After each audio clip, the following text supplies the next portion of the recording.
Hello friends, स्वागत है आपके अपने परिवार एग्जाम पे एक पावर में। मेरा नाम है योगेंद्र और आज के सेशन में हम आपके लिए लेकर आ चुके हैं पॉलिटी का बहुत ही इंपॉर्टेंट क्वेश्चन, यानी कि राजनीतिक विज्ञान का बहुत ही इंपॉर्टेंट क्वेश्चन। समझे ना, बहुत ही, यानी कि इस क्वेश्चन को आप लोग वीवीआई मार्क कर सकते हैं। आपके एग्जाम में ये क्वेश्चन आएंगे ही आएंगे। तो चलिए हम लोग देखते हैं क्वेश्चन में क्या पूछा जा रहा है। प्लेटो के शिक्षा सिद्धांत का आलोचनात्मक परीक्षण कीजिए। बहुत ही इंपॉर्टेंट क्वेश्चन है। तो चलिए इसका उत्तर यहाँ से स्टार्ट हो जाता है। और मैं बता दूं, अगर आप लोग इस पेपर का कंप्लीट तैयारी करना चाहते हैं तो आप लोग इसी वीडियो के डिस्क्रिप्शन बॉक्स में चले जाइए, वहां पे आप लोगों को प्लेलिस्ट का लिंक मिल जाएगा। तो वहां से जाकर आप लोग सीक्वेंस वाइज इस पेपर का कंप्लीट तैयारी कर सकते हैं। समझे। तो चलिए हम लोग लिखेंगे, इसका उत्तर को देखेंगे क्या लिखेंगे। तो प्लेटो के शिक्षा सिद्धांत का आलोचनात्मक परीक्षण। प्लेटो प्राचीन यूनानी दार्शनिक थे जिन्होंने शिक्षा और समाज के विकास और राज्य के संचालन के लिए अनिवार्य माना है। किसको? तो शिक्षा को। समझे ना। उनके शिक्षा सिद्धांत का मुख्य उद्देश्य आदर्श राज्य की स्थापना करना और न्याय पर आधारित समाज का निर्माण करना। जो प्लूटो का जो शिक्षा सिद्धांत था उसका क्या मुख्य उद्देश्य क्या था? तो मुख्य उद्देश्य था आदर्श आदर्श राज्य की स्थापना करना और साथ ही साथ न्याय पर आधारित समाज का निर्माण करना। इसका उद्देश्य था। कौन किसका? तो प्लूटो का उद्देश्य था। समझे ना, शिक्षा पर। हालांकि उनके सिद्धांतों में कई सकारात्मक पहलुएं हैं लेकिन आलोचनाएं भी कम नहीं है। यानी कि सकारात्मक पहलू तो है इनके सिद्धांतों में, लेकिन बहुत सारे आलोचनाएं भी हमको देखने को मिलता है इनके सिद्धांत में। तो चलिए एक एक कर आगे देखेंगे। देखिए आप लोग इसी तरह से पॉइंट बना बना कर ही अपने आंसर शीट में भी लिखिएगा। समझे। तो प्लेटो के शिक्षा सिद्धांत के मुख्य बिंदु कौन कौन से हैं? तो सबसे फर्स्ट में हम लोग देखेंगे शिक्षा का उद्देश्य। उनका शिक्षा का उद्देश्य क्या था? तो प्लूटो के अनुसार शिक्षा का मुख्य उद्देश्य आत्मा का उत्थान और ज्ञान की प्राप्ति। उन्होंने कहा कि शिक्षा व्यक्ति एक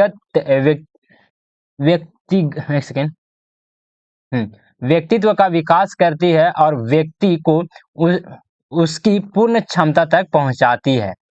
चलिए आगे आ जाते हैं। नेक्स्ट आ जाता है, नेक्स्ट पॉइंट को देखेंगे। पॉइंट नंबर 2 आ जाता है शिक्षा के आचरण। शिक्षा को 3 चरणों में विभाजित किया गया है। कौन कौन सा? तो सबसे पहले हम लोग देखेंगे प्राथमिक चरण, प्राथमिक शिक्षा, जिसमें आ जाता है शारीरिक और नैतिक विकास के लिए। समझे। नेक्स्ट में हम लोग देखेंगे क्या? तो माध्यमिक शिक्षा, गणित विज्ञान और दर्शन का अध्ययन। इसको कौन सा शिक्षा के अंतर्गत में रखा गया है? तो माध्यमिक शिक्षा के अंतर्गत। चलिए आगे आगे आ जाते हैं उच्च शिक्षा। उच्च शिक्षा में हम लोग क्या देखेंगे? तो केवल चुनिंदा व्यक्तियों को दर्शन और राजनीतिक ज्ञान। चलिए अगले पॉइंट में आ जाते हैं। पॉइंट नंबर हम लोग 3 को समझेंगे क्या बोला जा रहा है। तो आदर्श राज्य के लिए शिक्षा, आदर्श राज्य के लिए शिक्षा। समझे ना। इस पॉइंट में हम लोग क्या लिखेंगे? तो प्लेटो ने शिक्षा को राज्य का कार्य बताया और इसे राज्य के नियंत्रण में रखा। प्लेटो ने क्या बोला? तो शिक्षा को राज्य का कार्य, यानी कि एक राज्य का कार्य बताया है और साथ ही साथ इसको राज्य नियंत्रण मतलब कि नियंत्रण करेगा, रखेगा। समझे। चलिए आगे आते हैं। नेक्स्ट पॉइंट आ जाता है, उन्होंने कहा कि केवल योग्य और शिक्षित व्यक्ति ही राज्य का नेतृत्व कर सकते हैं। तो चलिए अब आ जाते हैं प्लूटो के शिक्षा सिद्धांत का आलोचना। ये प्लूटो को मतलब ये प्लूटो ने सिद्धांत दिया था, अब इसका आलोचना किस प्रकार से हुआ है तो चलिए इसे भी हम लोग समझते हैं। और जो भी स्टूडेंट अगर आप लोग पीडीएफ या फिर व्हाट्सएप ग्रुप में ज्वाइन होना चाहते हैं तो आप लोग इस नंबर पे कांटेक्ट कर सकते हैं, जो कि नंबर है 9430702606। आप लोगों को इसी वीडियो के डिस्क्रिप्शन बॉक्स में भी ये नंबर मिल जाएगा, तो वहां से भी जाकर आप लोग इस नंबर को नोट कर सकते हैं और आप लोग हमें व्हाट्सएप मैसेज के जरिए हमसे कांटेक्ट कर सकते हैं। समझे। और जो स्टूडेंट टेलीग्राम चैनल में ज्वाइन नहीं किए हैं तो टेलीग्राम चैनल में भी जरूर ज्वाइन कर लीजिएगा। वहां पे क्लास रिलेटेड, एग्जाम से रिलेटेड सारे के सारे अपडेट आपको वहां पे दिए जाते हैं। तो चलिए आलोचना में से सबसे फर्स्ट आलोचना को देखेंगे, अत्यधिक आदर्शवाद। अत्यधिक आदर्शवाद किस प्रकार से था? तो प्लूटो का शिक्षा सिद्धांत अत्यधिक आदर्शवादी और व्यवहारिक जीवन से दूर है। समझे। उनकी शिक्षा प्रणाली सामान्य समाज में वास्तविकता और समस्याओं को नहीं सुलझा पाती। आगे आते हैं, अगले पॉइंट को हम लोग देखेंगे। पॉइंट नंबर 2 आ जाता है समानता की कमी, यानी कि इक्वालिटी की कमी। प्लूटो ने शिक्षा को केवल अभिजात वर्ग और दार्शनिक शासकों तक सीमित रखा है। आम जनता के लिए शिक्षा की पहुंच सीमित थी, जिससे सामाजिक या समानता बढ़ सकती थी।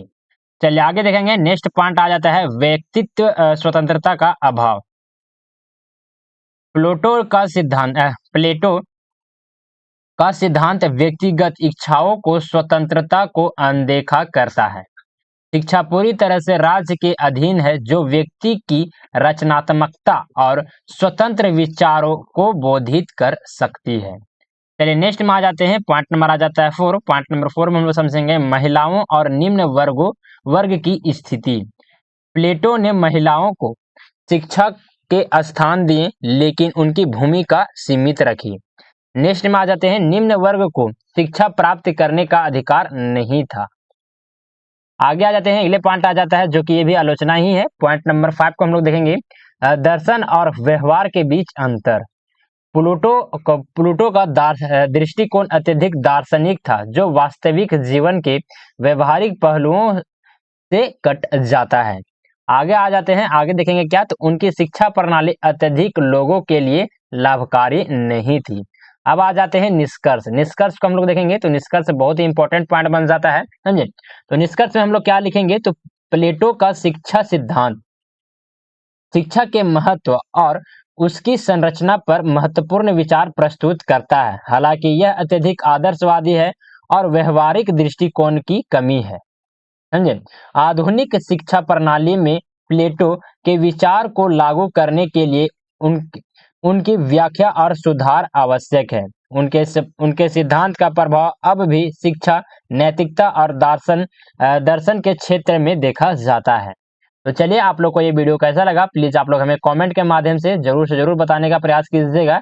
अगर आप लोग को ये वीडियो एक बार में नहीं समझ में आया होगा, तो आप लोग प्रयास कीजिएगा कि दोबारा हम फिर से इस वीडियो को देखें, समझे ना, सीख करें, देखें। और मैं बता दूं, इसी तरह से आप लोगों को इंपॉर्टेंट क्वेश्चन का जो कि सीरीज यहाँ पे देख रहे होंगे कि कंटेंट तैयार कर लिया गया है, तो आप लोग इसी तरह से आप लोग को वीडियोज के माध्यम से आपको दिया जाएगा, समझे, हमारे इस चैनल के माध्यम से। तो आप लोग इसी वीडियो के डिस्क्रिप्शन बॉक्स में चले जाइए, वहाँ पे प्लेलिस्ट का लिंक मिल जाएगा, तो वहाँ पे आप लोग सीक्वेंस वाइज इस पेपर का कंप्लीट तैयारी कर सकते हैं। तो चलिए सेशन को यहीं पर एंड अप करते हैं, मिलते हैं आप लोग से अगले सेशन में, तब तक के लिए जय हिंद, वंदे मातरम।